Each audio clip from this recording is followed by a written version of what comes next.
बिस्मिल्लाहिर्रहमानिर्रहीम।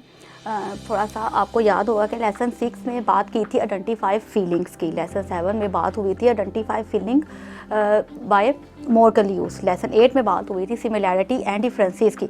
ये तमाम लेसन थे अपनी और दूसरों की फीलिंग्स को समझने के लिए अंडरस्टैंड करने के लिए, ताकि हमारे दूसरों के साथ रिलेशंस मजबूत हों, खुशगवार हों, अच्छे हों, और हम अपने बच्चों की तालीम और तरबियत करते वक्त उन्हें शुरू ही से दूसरों के अपने और दूसरों के इमोशंस फीलिंग को समझने की भी ट्रेनिंग दे दें, ताकि हमारे बच्चे कामयाबी से अल्लाह की मदद के साथ अपने गोल को अचीव करते हुए कामयाब इंसान बने। वो कामयाबी जिसमें दीन और दुनिया की फलाह हो, हमारा अल्लाह भी हमसे खुश हो, हमारे रिलेशन भी हमसे सेटिस्फाइड हो।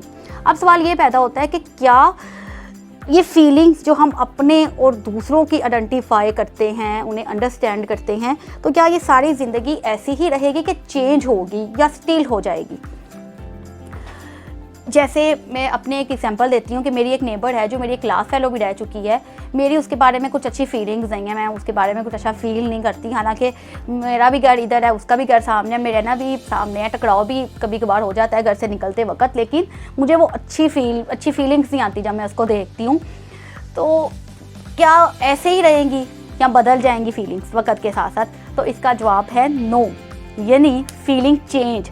जी तो चलते हैं अपने लेसन 9 की तरफ, that is about feeling change. People may have different feelings about the same situation at different times.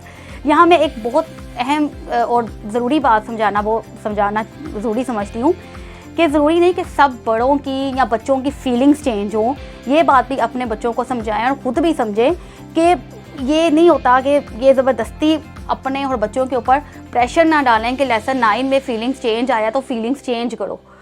हम खुद भी और अपनी भी, ये हर इंसान का अपना एक्सपीरियंस होता है, हर इंसान के अपने तजर्बे होते हैं। लेक्चर बताते वक्त मेरी यही कोशिश होती है कि वो ये लेक्चर बड़े भी और बच्चे भी अगर आप उन्हें सुनाते हैं या अगर मेरी वीडियोस दिखाते हैं तो दोनों को समझ में आ जाए। प्रैक्टिकल लाइफ के एक्सपीरियंस सबके लिए चेंज होते हैं, बच्चों के भी और बड़ों के भी। वक्त, हालात, मैच्योरिटी, एडिशनल इंफॉर्मेशन, इमोशंस और फीलिंग्स को चेंज करने का सबब बन सकते हैं, बनते नहीं। इंसानी फितरत अल्लाह ताला ने कुछ इस तरह से बनाई है, कुछ नेचर को इस तरह से डिज़ाइन किया है कि वो बदलती है। कुछ ज़िंदगी के हालात, वाक़यात, इवन के ख़ुद लोग, वक़्त भी हमारी फीलिंग्स और इमोशंस बदलने में अहम किरदार अदा करते हैं। छोटे बच्चे जब स्कूल जाते हैं तो अक्सर ये देखने में आया था फर्स्ट डे जो उनके साथ बैठा है उसी को अपना फ्रेंड बना लेते हैं, उसी के साथ उनकी दोस्ती हो जाती है। लेकिन वक्त गुजरने के साथ साथ जैसे वो क्लास में इन्वॉल्व हो जाते हैं, उनका क्लास में दिल लगने लगता है, तो और बच्चे देखते हैं तो दूसरे बच्चों के साथ वो ज़्यादा करीब आ जाते हैं और वो भूल जाता है कि वो पहले किस बच्चे के साथ बैठे थे और पहले किस बच्चे के साथ लंच शेयर करते थे, सबसे पहले उनका दोस्त बना था। तो कोई ना कोई वो कम्प्लीटली हमारे बच्चे, अक्सर बच्चे उसको भूल जाते हैं। और इसी तरह मियाँ बीवी जो शादी से पहले दूसरे के साथ लव मैरिज इनकी हुई हो, तो देखा गया कि डिवोर्स रेट भी आफ्टर मैरिज उनमें ज़्यादा है। और वो मियाँ बीवी जो अरेंज मैरिज करते हैं, दूसरे को बिफोर मैरिज पसंद नहीं करते, उनकी आपस में अंडरस्टैंडिंग ज़्यादा स्ट्रॉन्ग है। माँ बाप पूरी ज़िंदगी अपने बच्चे को पालते पोसते जवान करते हैं और एकदम जब वो बड़े होने लगते हैं तो उनको ज़िंदगी की तपती धूप में अकेले छोड़ देते हैं और बच्चे माँ बाप को छोड़ देते हैं।